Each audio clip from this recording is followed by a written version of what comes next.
méditation, musique, prière, étude, les bases d'une envolée spirituelle. Bienvenue.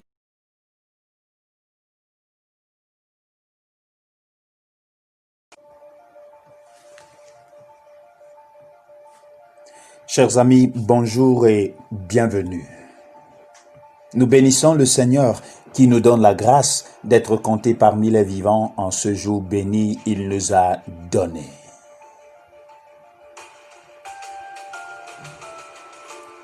Le titre de notre méditation ce matin est « Couronné de gloire et d'honneur ».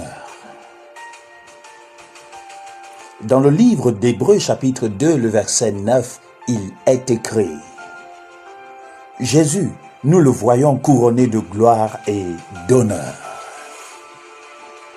Nous ne le voyons plus comme dans les jours de sa chair. L'homme de douleur, nous ne le voyons pas encore comme le guerrier redoutable. En vêtements rouges, en habit éclatant et se redressant avec fierté dans la plénitude de sa force. Tel qui se manifestera au jour de la vengeance et du jugement. Entre son humiliation de sauveur et sa manifestation en jugement, il y a l'intervalle du temps favorable, du jour du salut. C'est à ce temps qu'appartient cette révélation du Seigneur glorifié, dont seuls les chrétiens ont le privilège de connaître la puissance.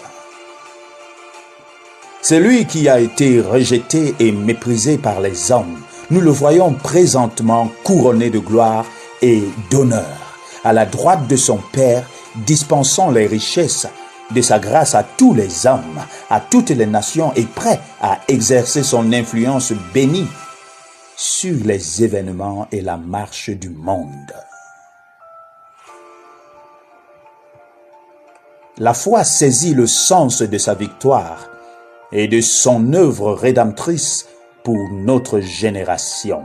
Il est prêt, par sa grâce, à retenir les forces du mal, à détruire les œuvres du diable, à incliner le cœur des rois comme des courants d'eau. Mais pour cela, il demande la coopération des prières de ses enfants.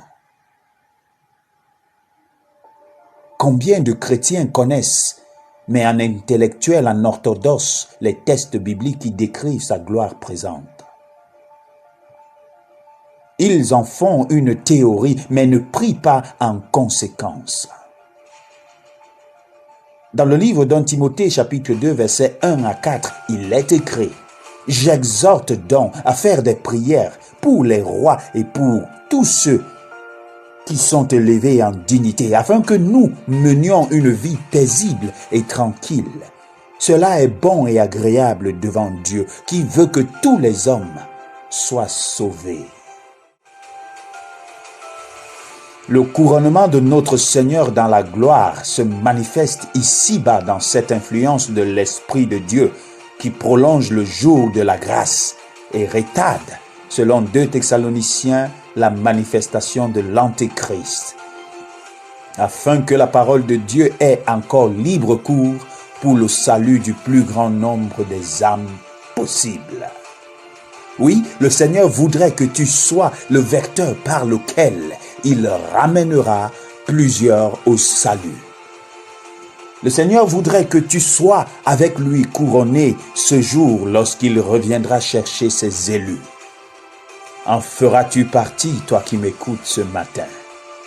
Eh bien, cela passe par des simples choses, par la gentillesse avec le voisinage, par la simplicité de vie, par le couronnement de la grâce de Dieu. Et en faisant ainsi, nous couronnons Dieu de la gloire, nous le couronnons d'honneur, car un fils sage fait la joie de son Père. Quelle est ta position avec Dieu ce matin? As-tu réalisé que tu es l'objet de son plaisir et de son bonheur? As-tu réalisé que par toi, le diable voudrait passer pour challenger Dieu? Mais mieux encore, as-tu réalisé que par toi, Dieu voudrait passer pour challenger le diable? Quelle est ta décision ce matin?